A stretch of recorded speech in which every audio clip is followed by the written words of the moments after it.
principio, mi fin, la razón por la que quiero vivir.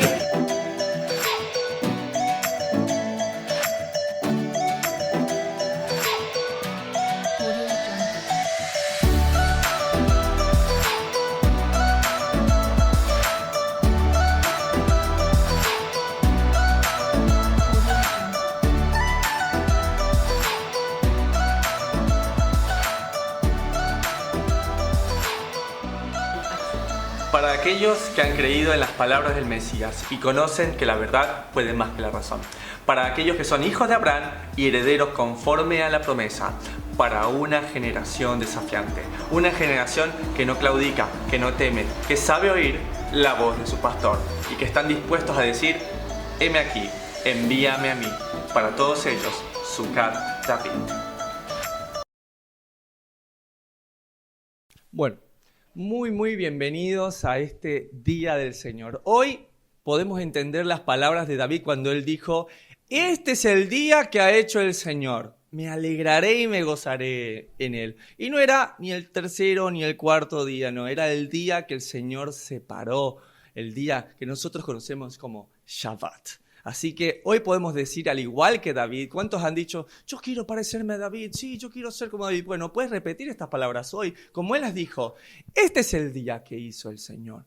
Hoy me alegraré, me gozaré en él. Amén, amén. Quiero dar la bienvenida a todas las personas que nos acompañan físicamente en este lugar, en Guardia Vieja 3948, en Capital Federal, Buenos Aires, Argentina. Y para los que nos escuchan, son muy bienvenidos. Además, quiero darle la bienvenida muy especialmente a dos personas muy importantes, que son mis suegros y mis padres también. La pastora Esther López y también mi suegro, el pastor Orly. Muy bienvenidos. Nos visitan desde Ecuador, así que bueno, son más que bienvenidos. También quiero saludar a todos nuestros amigos de Generación Desafiante que nos ven a través de la página de Facebook, en YouTube también, y a todos los que están escuchando estos estudios por primera vez.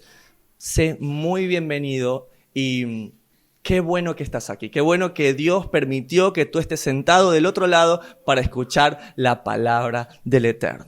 Voy a empezar orando por este tiempo. Amado Señor, en el nombre del Mesías de Israel, gracias, Padre, porque hoy podemos cumplir el mandamiento que tú has dicho, Señor, y es que trabajarás 6 días, más el séptimo es el día para tu Elohim, Shabbat, Leshevet Likrok. Siéntate y lee en una asamblea pública mi palabra. Hoy este mandamiento se da cumplimiento. Me alineo y me calibro a ti, Señor. Que sean tus palabras y que sean tus ovejas las que escuchen la voz de su pastor.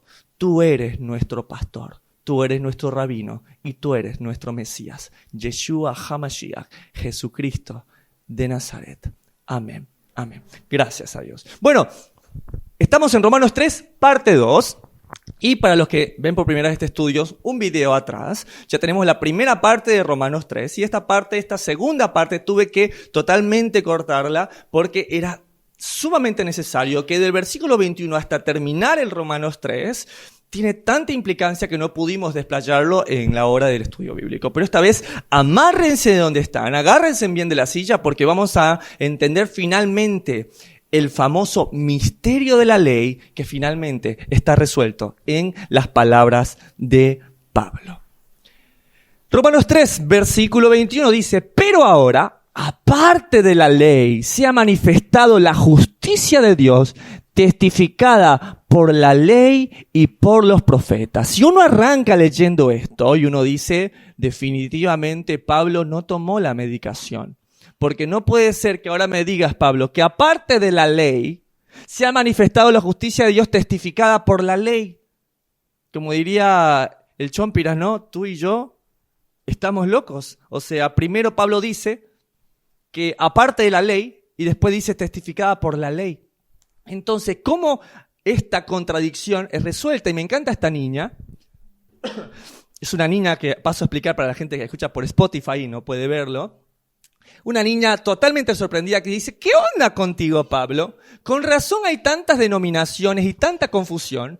¿Cómo es eso que aparte de la ley se ha manifestado la justicia de Dios testificada por la ley nuevamente? ¿Y cuál es la explicación? Ahora estos estudiantes serios de las Escrituras que han estado estudiando todos los romanos en las palabras de Pablo y no están sacando un versículo fuera de contexto, no están tomando un pedacito de la palabra, sino que han estado escuchando la carta total de Pablo, las palabras de Pablo, entienden que podríamos traducir esto de la siguiente forma. 21. Pero ahora, aparte de la ley, o sea, la ley oral, este sistema de justificación rabínica de costumbres y tradiciones, se ha manifestado la justicia de Dios, testificada por la ley escrita, los mandamientos y por los profetas. Y esta justicia de Dios, ¿sí?, es Yeshua, es Jesús, es nuestro Mesías, que se manifestó. Él dijo, miren la ley, miren a Moisés, miren a los profetas. Ellos hablaron de mí. Pero es muy importante porque si uno lee esto, uno dice, ¿cómo que la ley sí y la ley no? Y eso es lo que veníamos entendiendo en el capítulo anterior cuando decíamos que una cosa es la ley oral, las obras de la ley que llama Pablo, ¿sí?, que ya lo estudiamos, el Mixá Masé HaTorah, o las obras de la ley, o la Torah Shebe'al Peh, que es un conglomerado de tradiciones. Vieron que en cada religión siempre hay tradiciones. No, mi abuelita me dijo que yo tenía que hacerlo así. No, es que mi tío me lo enseñó así. Y nos llenamos de tantas tradiciones. Y yo no sé si alguna vez yo a ustedes les conté la historia de una mujer que se estaba recién casada y le quería hacer a su marido un pollito, un caldito de pollito como se lo enseñó su mamá. Entonces va donde la mamá y le dice, mamá, ¿cómo le hago este caldito a mi esposo? Y dice, fácil. Agarras el pollo, lo pones en agua, pero algo muy importante, le cortas una alita y la pones dentro del caldo.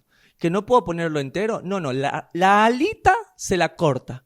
Dice, mamá, ¿pero por qué? No sé, así me lo enseñó mi madre. Entonces ella va y busca a su abuela y le dice, abuela, dígame una cosa, ¿cómo hago el caldito que usted le enseñó a mi mamá? Fácil, metes todo el pollo, lo pones, pero la alita se la cortas y la pones dentro de la olla. ¿Pero por qué? No sé, así me lo enseñó mi madre. Y así esta mujer estuvo yendo hasta la tatarabuela, la sacó del sarcófago y le pregunta, abuelita, ¿por qué razón tengo que sacarle la alita al pollo y metérselo dentro de la olla? Y ella dice, mijita, casi desde más allá, le dice, lo que pasa es que yo tenía una olla chiquitita y la alita siempre quedaba afuera. Entonces yo le cortaba la alita y se la ponía dentro de la olla. Y así se parece nuestra vida. Y eso es lo que está pasando aún dentro de todas las religiones, también con el judaísmo de esta época. ¿Sí? La palabra dice, circuncidarás a tus hijos. ¿Qué hacían ellos con la Torah Shebe'al Peh? Tenía que ser circuncidado de una forma ritual. Por eso vemos que cuando estudian Gálatas, léanlo por favor, dice que Pablo no permitía circuncidarlo según el rito de los ancianos.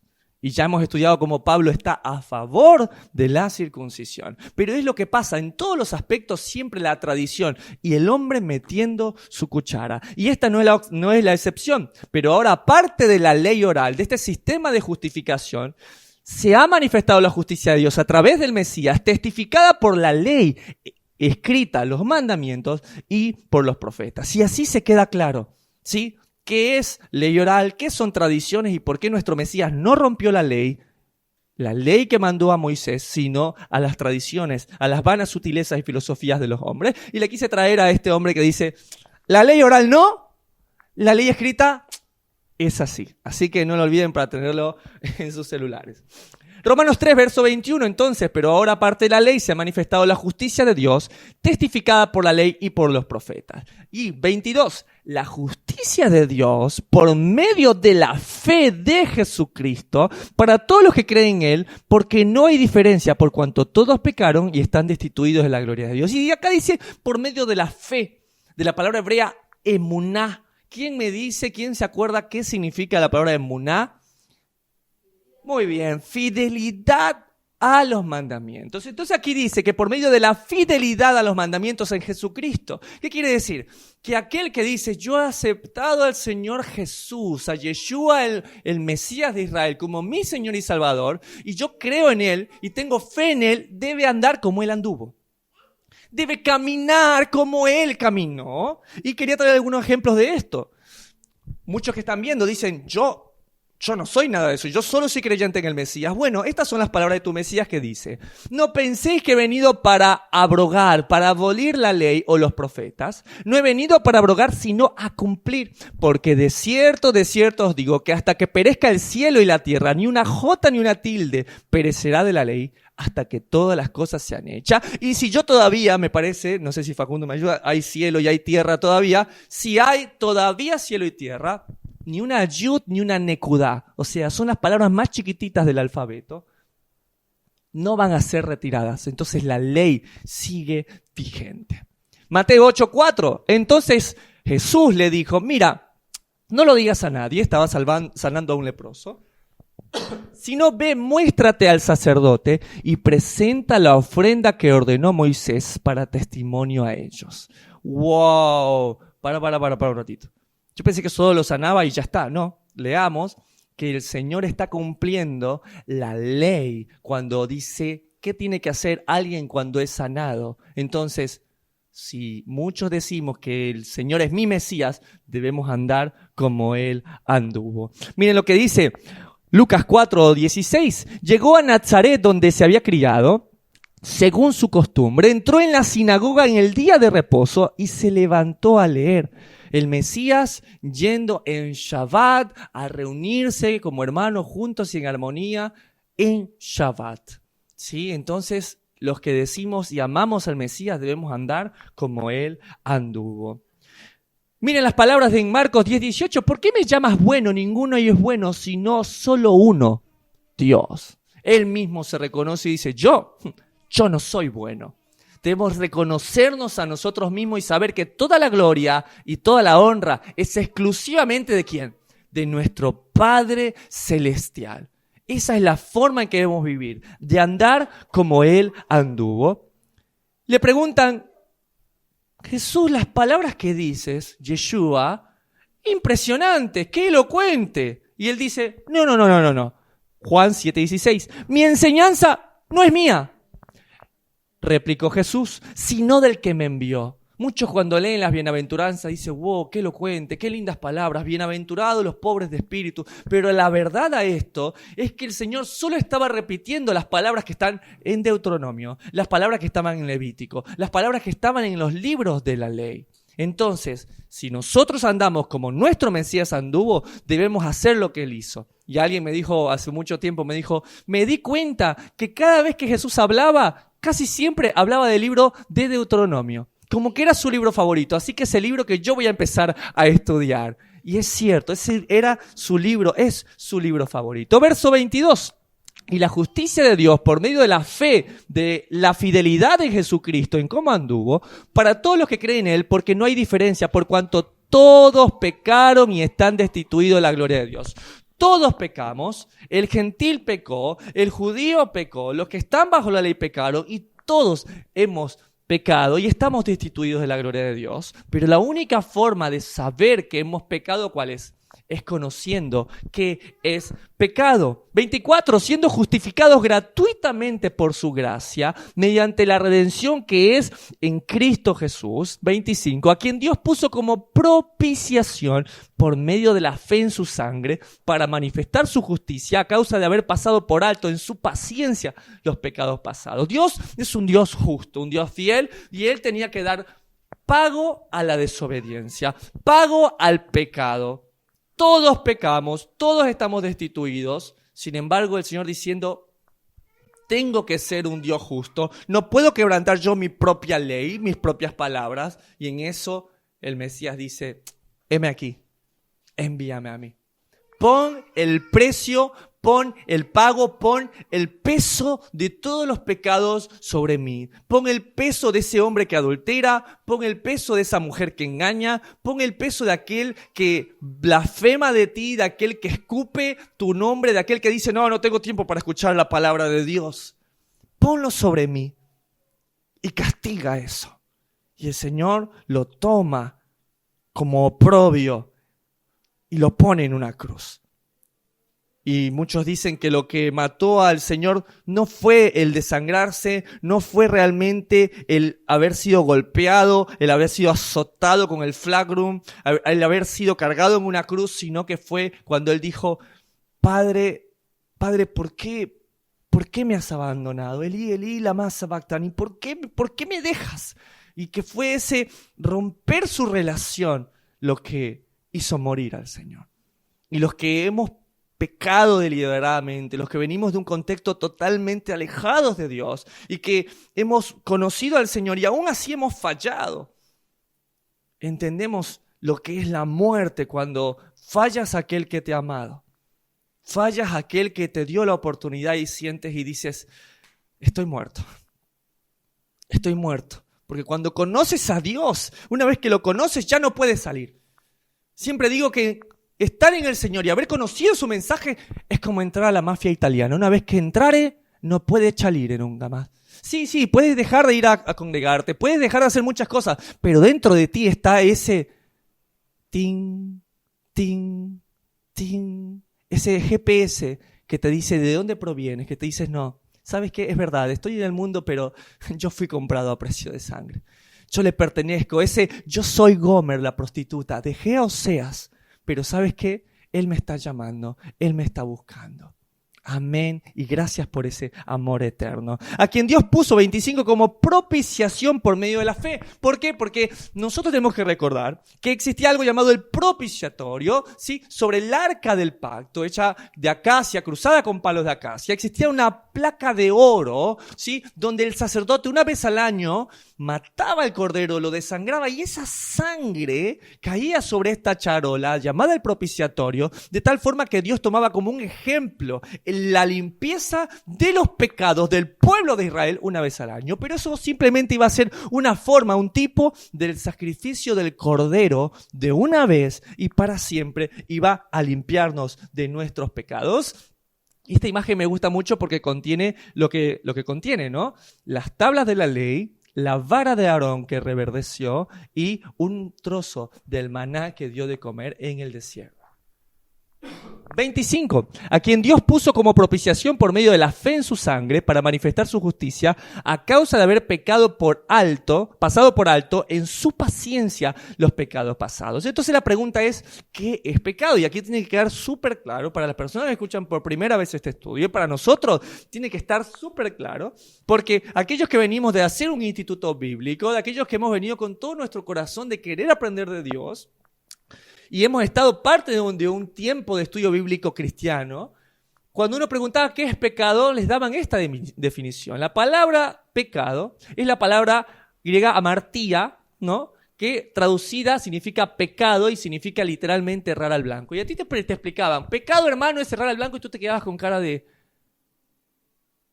No entendí nada, o sea, ¿cómo errar al blanco? ¿Qué estamos jugando? ¿Estamos jugando a tirar al blanco? No entiendo, ¿qué me quiere decir con errar al blanco? Y uno se quedaba en medio de la nada. Pero, ¿quién me dice qué es pecado? Transgresión de la Torá. Versículo bíblico de dónde está que pecado es transgresión de la ley. Juan, ¿cuál Juan? Muy bien, Facundo. Guardamos 2 empanadas para el final para Facu. Primera de Juan, capítulo 3 y versículo 4 dice, todo aquel que comete pecado infringe también la ley, pues el pecado es infracción de la ley. Punto. Romanos está de acuerdo, Pablo está de acuerdo y también está de acuerdo Juan, diciendo, mira, pecado es infracción de la ley. Y esto lo escribe de la isla de Patmos muchísimo tiempo después de la muerte y resurrección del Mesías, por lo cual sus palabras son verdaderas. Romanos 3:26 dice, con la mira de manifestar en tiempo su justicia, a fin de que Él sea el justo y el que justifica al que es de la fe de Jesús, de aquel que cree y vive como Jesús anduvo, sin leyes orales, con la ley escrita. 27. ¿Dónde pues está la jactancia? Queda excluida. ¿Por cuál ley? ¿Por la de las obras? No, sino por la ley de la fe. Y aquí si yo pudiera tener una campana afuera, premio ganador para el que estuvo estudiando Romanos. Él dice, ¿dónde está la jactancia? Porque algo típico era jactarse de la ley oral. Mire, lo que pasa es que yo hago esto de esta manera, me lavo las manos de esta manera, fui circuncidado de esta forma y yo hice todo esto. Y la ley oral traía todo eso. Pero la ley escrita, sus mandamientos, lo que traen nosotros es reconocernos vanos, reconocernos que lo necesitamos, como lo dice la palabra. Un fariseo estaba delante de él y decía, Señor, qué bueno que yo soy, mira cómo ayuno, doy el diezmo como es mi obligación. Y al lado estaba un publicano que decía, no podía ni levantar la cabeza y decía, ay, Señor, sé propicio a mí, pobre pecador. ¿De qué podemos jactarnos? Dice Pablo. De algo me puedo jactar, de la cruz del Señor, de la cruz, de su amor por mí me puedo jactar. Y dice, ¿por cuál ley? ¿Por la de las obras? No. Entonces, sino por la ley de la fe. Hay dos leyes. La ley de las obras que estamos estudiando, el Miksá Masej HaTorah, la Torah Shebe'al Peh, el Talmud, la Mishnah, las costumbres de los rabinos, de las cuales Pablo, nuestro Mesías y los apóstoles estaban en contra, y la ley de la fe. La ley escrita, la ley de la fidelidad a los mandamientos de Dios. Y esto tiene que quedar súper claro y tiene que ser tal vez hoy nuestro versículo. Nos vamos a jactar por cualquiera, es por la ley de la fe. Nosotros tenemos que vivir por la ley de los mandamientos. Y aquí Roger Federer, cuando le contesto, estaba muy, muy emocionado. Y dice, finalmente lo entendí. Pablo no está hablando mal de la ley del Señor, la cual es perfecta, sino de la ley oral, las costumbres en contra de las cuales el mismo Mesías estuvo en contra. ¿Y saben qué? Lo puse a él porque me recordó mucho a mí. Cuando yo estudiaba esto y estaba buscando formas de cómo decirle a mi esposa que la ley estaba abolida, dediqué meses de mi vida intensos a probar que el Shabbat estaba abolido. Dediqué meses de mi vida a decirle que la ley del Señor ya no era necesaria. Meses, meses y meses. ¿Y saben qué? Llegué a estos versículos y dije, me rindo. ¿Sabes qué? Tú ganaste. Tu amor ganó. Yo perdí. ¿Y sabe qué? Perdiendo, tuve la mejor ganancia de mi vida. Romanos 3:28, concluimos, dice Pablo. ¿Sí? Si hay algún versículo que quiero que ustedes tengan, dice Pablo, ¿qué es la conclusión de un tema?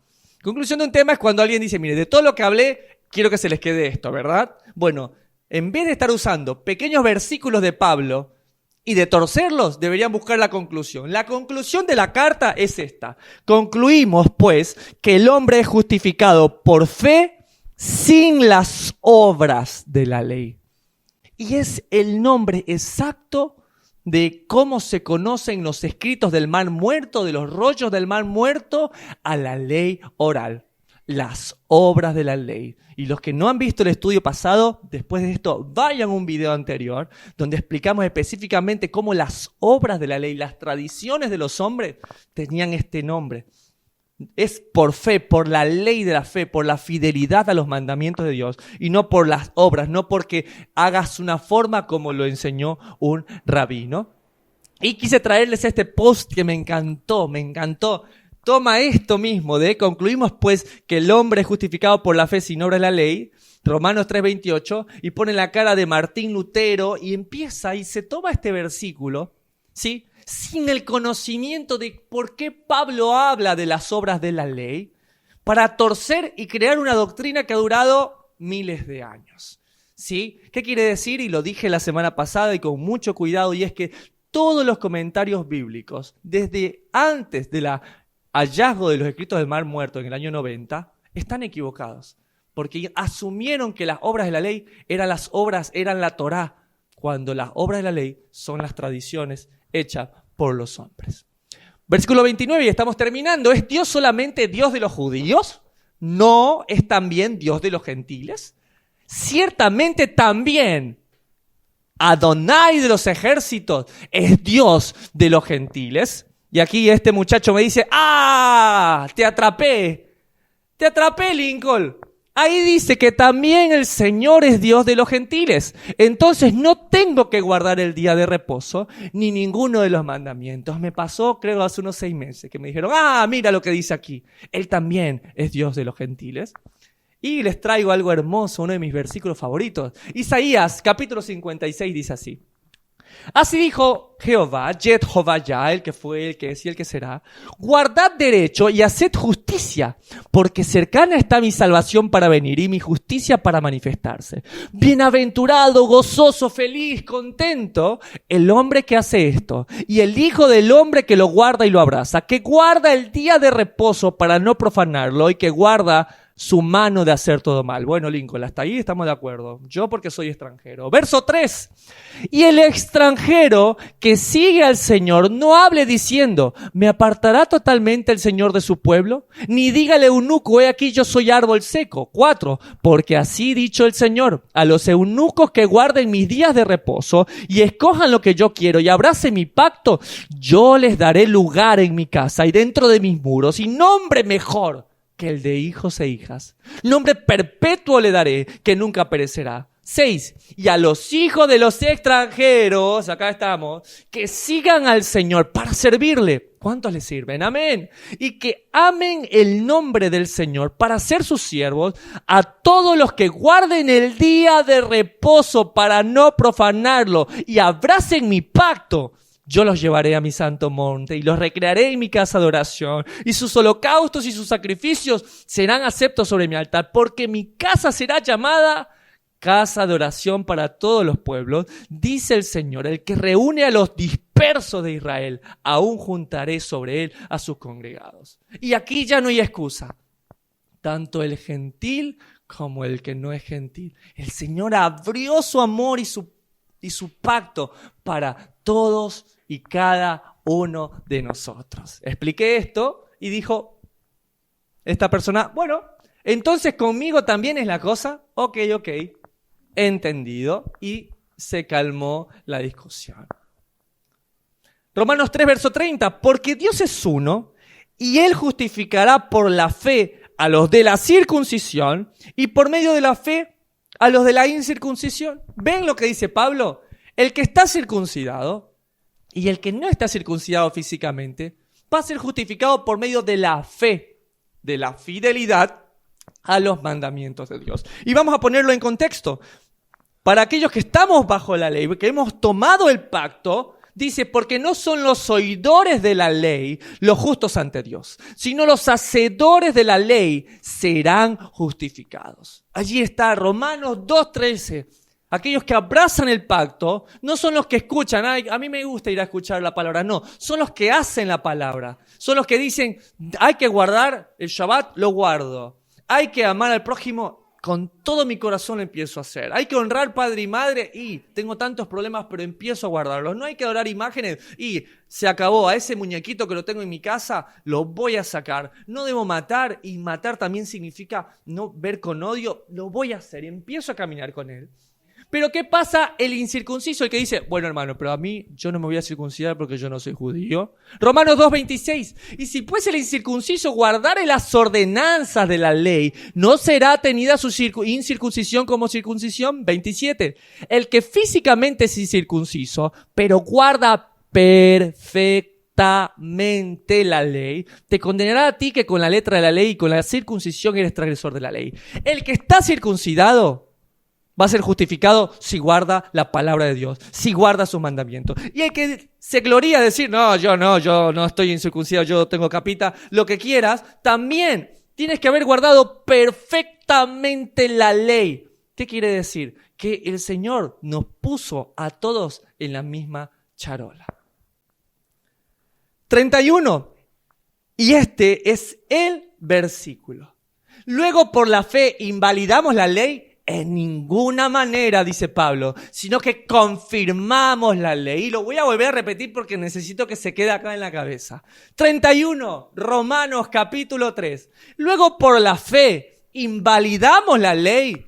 El apóstol de la gracia, como dice mi amado Joseph, el campeón de la gracia, el que no le gana a nadie, dice, en ninguna manera, sino que confirmamos la ley. Confirmamos la ley. Entonces mi pregunta es, entonces, ¿qué es vivir bajo la gracia? Vivir bajo la gracia es saber que nosotros no teníamos forma de pagar nuestra deuda, pero vino Él y puso lo que nosotros éramos sobre Él y lo pagó, aún dando su vida por nosotros. ¿Qué haré? ¿Invalidaré por esa fe en el Mesías la ley del Señor? En ninguna manera. Confirmaré la ley, viviré bajo eso, viviré diciéndole, Señor, gracias porque por el sacrificio de tu Hijo, hoy estoy libre. No estoy más bajo la ley, sí. ¿Por qué? Porque la ley está para aquellos que viven transgrediendo la Torá. Y dice que aquel que transgrede la Torá conscientemente no es hijo del Señor. Ahora vivo bajo la gracia, bajo el perdón. Y cada vez que me arrepiento voy a su gracia, que es vasta. Pero ¿cómo me doy cuenta que lo necesito? O sea, ¿cómo se da cuenta alguien que necesita de Dios? ¿Cómo se da cuenta? Miren a David, por ejemplo. ¿Cuántos dicen, oh, David, un hombre conforme al corazón de Dios? Sí, Señor, voy a ponerle a mi hijo David porque quiero que sea un hombre conforme al corazón de Dios. Miren a David. Bueno, pero para que David sea un hombre conforme al corazón de Dios, ¿qué tuvo que pasar? Les doy una tarea. Cuando estén en casa, lean los primeros 50 salmos de David y van a ver que repite mucho él el salmo para librarse de los enemigos, el salmo para librarse de los oprimidos, el salmo para la victoria, el salmo para que Dios sea mi escudo. Todo es bélico, todo es de conquista, todo es de victoria, todo es de que cómo ser un varón recto. Pero empieza a leer el Salmo 51 en adelante. ¿Qué pasó en el Salmo 51? Él falla. Hace lo que no agrada a Dios. Y desde en adelante empiezan a leer sus salmos. Es de, Señor, te amo. Es, Señor, tu ley es mi delicia. Señor, wow, cuánto te necesito. Y ves un corazón de David en lo que escribe totalmente distinto a los primeros 50 salmos que él escribía. Y quise traerles el Salmo 51. Esta es la versión Nueva Traducción Viviente que me gusta mucho. Dice, Salmo 51, para el director del coro, Salmo de David, cuando el profeta Natán fue a verlo después de que cometió adulterio con Betsabé. Dice, ten misericordia de mí, oh Dios, debido a tu amor inagotable, a causa de tu gran compasión, borra la mancha de mis pecados. Lávame de la culpa hasta que quede limpio y purifícame de mis pecados. La culpa lo corroía. 3, pues reconozco mis rebeliones, día y noche me persiguen. 4, contra ti y solo contra ti he pecado y he hecho lo malo ante tus ojos. Quedará demostrado que tienes razón en lo que dices y que tu juicio contra mí es justo, pues soy pecador de nacimiento. Así es desde el momento en que me concibió mi madre. Pero tú deseas honradez desde el vientre. Y muchos dicen aquí que David dice estas palabras porque, según la tradición, fue dudoso el nacimiento de David. Por eso Isaí a veces como que lo desplazaba un poco más que sus otros hijos, porque no estaba totalmente seguro en la veracidad de la paternidad que tenía hacia David. Y se corrían esos rumores. Por eso él dice, desde el momento en que me concibió mi madre. Ahí, desde ese momento, ya se hablaba de mí como un pecador. Y aún allí me enseña sabiduría. Aún allí él entiende que no importa del padre que vengas. No importa de la madre que vengas. ¿Sí? A veces hay situaciones tan difíciles de la vida. Gente que dice, ¿sabes que yo fui víctima de una violación? Pero ¿sabes que entendí algo? Y es que Dios no le importa de los padres que vengo, sino de la forma en que yo voy a llegar. Lo importante para Dios no es lo que he empezado a ser, sino lo que yo voy a terminar siendo. 7, purifícame de mis pecados y quedaré limpio, lávame y quedaré más blanco que la nieve. Devuélveme la alegría, deja que me goce, ahora que me has quebrantado, no sigas mirando mis pecados, quita la mancha de mi culpa, crea en mí, créalo, porque no lo puedo hacer, Señor. Crea en mí, oh Dios, un limpio corazón y renueva un espíritu fiel dentro de mí. No me expulses de tu presencia y no me quites de tu Espíritu Santo. Y créame que esa es mi oración constantemente. Cuando oro le digo, Señor, Padre, no apartes tu espíritu de mí. Porque aquellos que hemos pecado deliberadamente, aquellos que nos hemos alejado de Dios 1001 veces y vemos que su amor ha ido 1001 veces más por nosotros, simplemente decimos, Señor, no apartes de mí tu Santo Espíritu, no me dejes, no me abandones, porque si ya soy miserable así como estoy, no sé lo que sería sin ti. Y ahí me di cuenta que la única forma de llegar es porque Él es bueno, porque su gracia es suficiente, porque su amor es vasta, porque su reinado es justo, porque su amor no tiene límites, porque su amor nunca cambia. 12, restaura en mí la alegría de tu salvación y haz que esté dispuesto a obedecerte. Pon el querer como el hacer. 13, entonces enseñaré a los rebeldes tus caminos y ellos se volverán a ti. Y él entiende algo, que cuando tú conoces su gracia, su favor, su misericordia, cuando Romanos 8 dice que lo que merecemos es la muerte, y viene su amor y te abraza y te te hace sentir algo que nunca sentiste. Tú dices, wow, esta noticia tengo que comunicarla, esto se tiene que saber. Yo voy a enseñar, dedicaré mi vida a enseñarle a los demás a no ser transgresores de ti, a que guarden tu palabra y tus mandamientos. Wow, qué corazón. Ese es el corazón de David. Pero ¿por qué fue un hombre conforme al corazón de Dios? Porque pasó esto. Porque la ley del Señor, que es perfecta, lo confronta y cambia el alma de David. Le muestra lo que merece, de lo que es digno de muerte, mientras que viene su amor a través del profeta Natán y lo abraza nuevamente. Y cambia el veredicto. Y él dice, no merezco vivir. Y empieza a dedicar cada día de su vida, con el fuero más íntimo de su ser, para servirle y para adorarle. ¿Sí? Y cuando tú estás así, y quise traer esta mano, una persona levantando su mano honestamente. ¿Cuántos hicimos esto? ¿Cuántos no estuvimos en una congregación promedio y estuvimos públicamente y nos sentimos llamados al Señor? Le digo, Señor, aquí estoy, cambia mi vida, cámbiame a mí, estoy cansado, estoy hastiado de vivir como yo vivo, mírame como soy, tengo ojos inmundos, unos oídos asquerosos, mira la obra de mis manos, todo es muerte, de mi garganta solamente es un sepulcro abierto, Señor, cámbiame. Y vas y le dices a una persona, ¿qué debo hacer? Ayúdeme. Dice, no, usted solamente crea en el Señor y nada más. Y venga al culto regular. Y esa persona lo hace honestamente. Uno lo hace con todo su corazón, pero seguro no va a hacer nada. Sí, usted saque unos cuantos santitos, ore mucho, ayune mucho, venga a escuchar lo que dice el pastor, entre a unos cursos bíblicos, pero ya está. Y uno se queda como que falta algo. Y esa alegría va pasando. Y uno termina como este hombre después de unas semanas. Termina tal vez cayendo en el mismo pecado. Termina tal vez no entendiendo las cosas. Todo es muy ambiguo. Pecar es cerrar al blanco. Dios sabrá que estoy errando. La voluntad de Dios, ¿quién la sabrá? Cuando la voluntad está en sus mandamientos, entonces estás ahí nuevamente. Y es un círculo vicioso. Vas a la iglesia, levantas las manos y te vuelves a caer. ¿Por qué? ¿Por qué ese mensaje no cambió mi vida? ¿Por qué ese mensaje no está transformándome día a día? Porque como lo dice Salmo 19, 7, 9, lo voy a leer en la versión israelita, la Torá del Señor, la ley del Señor es perfecta, lo que hace Dios es perfecto, que convierte, que cambia el alma. El testimonio del Señor es fiel, que hace sabio al sencillo. Los mandamientos del Señor son verdaderos, que alegran en el corazón. Nadie dice, es que el Shabbat es una atadura. Acá dice que son alegría a nuestros corazones. El precepto del Señor es puro, que alumbra los ojos. El temor del Señor es limpio, que permanece para siempre. Los juicios del Señor son verdad. Todos ellos son justos. Entonces la única forma de que nuestro corazón sea cambiado es cuando su ley viene a nosotros. Pero cuando nos dan un mensaje que le sacan la sustancia, ¿sí? Es como quererte comer un churro y que no tenga dulce de leche. Te da una tristeza. Ese mensaje tan maravilloso no tiene la sustancia que cambiaría tu vida, que es la ley del Señor, que son sus mandamientos y sus preceptos. Viene alguien y dice, yo quiero cambiar mi vida. Y si no tiene los mandamientos del Señor, no sabe, no lo conoce. Yo conocí a alguien que dijo, mire, yo lo único que sé que en la Biblia dice, quédate como te encontré. Y como el Señor dijo, quédate como encontré, yo vengo a tener 2 mujeres. Yo tengo 2 mujeres, 2 matrimonios, así que me quedo como me encontraron y así estoy. Y yo en ese tiempo no conocía la palabra de Dios, venía de un contexto totalmente católico. Y yo decía, bueno, si está en la Biblia. Y ahí me di cuenta que algo estaba mal. Y entonces cuando alguien viene de un contexto totalmente arruinado como lo hemos venido nosotros, lo mejor que puede pasar es su ley.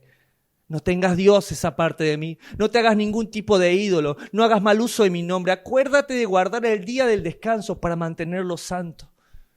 Yo siendo un niño le decía a mi padre, ¿cómo me gustaría tener un día, una noche de juegos contigo? Que tú puedas dejar de hacer tantas cosas y me dediques una noche. Y una vez lo hizo, recuerdo. Era un domingo en la mañana y se sentó con mis hermanos y nos leyó algo de la palabra. Si bien nunca más se volvió a repetir, yo era un niño y todavía me acuerdo. Espero poder estar dejando en mi hijo una impronta de que cada Shabbat pueda estudiar su palabra. ¿Cuán sabio eres, Señor? cuán perfectos son tus caminos. Honra a tu padre y a tu madre. Son los hacedores de la ley los que serán justificados, no los que oyen. El que oye hoy honrar a su padre y a su madre y no empieza un camino de paz con sus familiares, no está siendo justificado por la ley del Señor. Hay que hacer las cosas. Hay que empezar a trabajar. Mariuxi no me deja mentir que cuando empezamos a estudiar esto, empecé a hacer una lista de toda la gente a la cual le había hecho daño.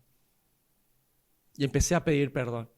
Hay gente que nunca más la volví a ver y no pude, pero tuve que empezar. Tuve que empezar a hacer un acto público y fue difícil, pero valió la pena. Buscar a alguien y decirle, mire, yo sé que tal vez ni se acuerda de mí, pero yo hice esto y no estuvo bien. Y ahora yo estoy caminando en el Mesías y estoy cambiando mi vida.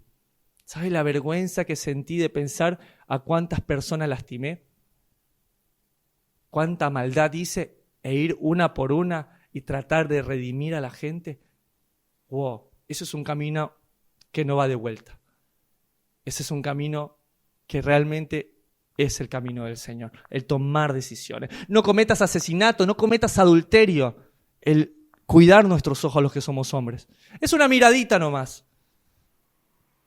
Nuestros ojos deben ser cuidados. Y yo siempre pongo el mismo ejemplo. Cuando yo tengo niños que están intoxicados por drogas, por ejemplo, cuando he tenido mucho tiempo en el respirador, hay que darles drogas para que se duerman. Y si tú le quitas la droga enseguida, ellos tienen algo llamado síndrome de abstinencia. Se ponen locos y ellos necesitan pasar el síndrome de abstinencia para ser libres de la droga y recién pensar les da fiebre. ¿Sí? Muchos tienden como a convulsionar, se ponen irritables, gritan, porque tienen que sacar esa droga de su cuerpo. El pecado, cuando hemos visto algo que no agrada a Dios, cuando hemos sido llenos de pornografía, de malos pensamientos, hemos sido llenos de chisme, hemos sido llenos de ira, de rencores, es igual, estamos hastiados de eso. Y llegamos a un momento que decimos, bueno, tengo que cambiar. Bueno, entonces lo empiezas a dejar. Apagas la computadora, bloqueas el celular, ¿sí? Cambias de número de teléfono, cambias de amistades, llamas y aunque tal vez no estás de acuerdo, pides perdón a tus padres y empiezas a caminar. Y te sientes bien. Pero después de unas semanas empieza la abstinencia. Te da fiebre. Empiezas a pensar en las imágenes que viste, quieres prender el celular, te pica la mano por ir a ver la computadora, buscar los videos que tenía, llamar a esas amistades que nada bien te hacen. Pero si tu decisión es pública y si tú pasas ese periodo donde tomas las decisiones más importantes de tu vida, donde botas la computadora, cambias el celular, luego va a llegar un periodo donde estás libre, donde tu cuerpo realmente está libre y sabes que puedes tomar decisiones correctas. Y dices, wow, esto es vivir, esto es ganancia. Para mí, el morir a todo eso fue ganancia, porque para mí el vivir es Cristo. Y vas a llegar como esta mujer que dice que va y busca al Señor y no se siente digna ni siquiera de mirarlo y empieza a llorar y a enjugar y a lavar el Señor sus pies y a enjugarlos, a secarlos con sus cabellos. Y alguien le pregunta, Señor, si tú supieras esta mujer quién es, no dejarías que te toque. Y me encanta una frase que el Señor dice, y Él dice, al que mucho se le perdona, mucho ama. Al que mucho se le perdona, mucho ama. ¿Tú consideras que Dios te ha perdonado muchísimo? ¿Quiénes somos nosotros para no perdonar a las personas que nos lastimaron? Para no perdonar a nuestros padres que no son perfectos, para no perdonar a nuestros hermanos, a nuestros compañeros de trabajo. Hace unas semanas he estado pasando tiempos tan intensos donde ha habido humillación una y otra vez. El Señor me decía, yo he creado al bueno para el día del bueno, pero también al malo para el día del mal, para que tú no encuentres nada fuera de esos días. Y he dicho, Señor, está bien, creaste a esta persona con este terrible carácter, pero lo estás haciendo porque es como una lija áspera que va a sacar brillo a este metal. Y lo acepto, Señor, acepto todo esto porque tú lo que haces, lo haces porque me amas. Y en ese mismo momento poder perdonar a las personas, porque saber que al que mucho se le ha perdonado, mucho ama. Yo no sé ustedes, pero a mí Dios me perdonó muchísimo. Me tomó, me rescató, me sacó de donde estaba. El título en mi cabeza que tenía, viene de una familia de esta forma, estos nunca cambian. No, tú tienes el mismo gen de tu familia. Y el Señor viene y te dice cosas maravillosas y te abrazas. ¿Y cómo no vas a dedicar tu vida a Él? ¿Cómo no vas a tener la valentía de decir, sabes que se acabó todo? Hoy he tenido tantas malas decisiones en mi vida. Ha habido decisiones de las que me he arrepentido y he dicho, uy, ¿por qué lo hice? Bueno, esta vez voy a tomar la misma decisión. Para tomar esa decisión, como en las otras, que lo dije en un momento de calentura, lo voy a hacer igual acá. Y empiezo a salirme de los grupos, a dejar la gente, a tomar las decisiones que tenga que tomar. Y uno termina... Señor, ayúdame. Prefiero un día en tu casa que 1000 alejados de ti.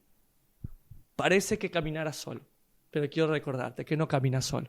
Tú y Dios son mayoría. Y aquí, en su David, siempre vas a tener un lugar donde hay gente que está dispuesta a luchar y a dar todo lo que tiene por servir al único Dios verdadero y al Mesías, al que Él envió. A quien mucho se le perdona, mucho, mucho, mucho ama.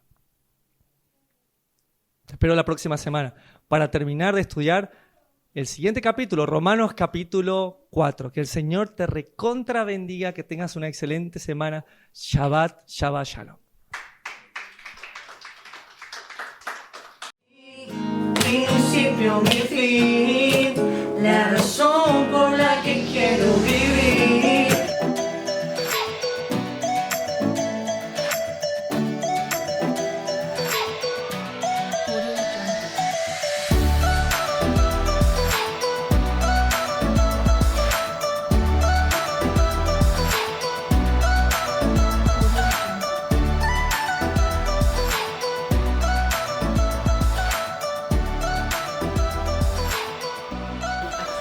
Para aquellos que han creído en las palabras del Mesías y conocen que la verdad puede más que la razón. Para aquellos que son hijos de Abraham y herederos conforme a la promesa. Para una generación desafiante. Una generación que no claudica, que no teme, que sabe oír la voz de su pastor y que están dispuestos a decir, heme aquí, envíame a mí. Para todos ellos, Sucat David.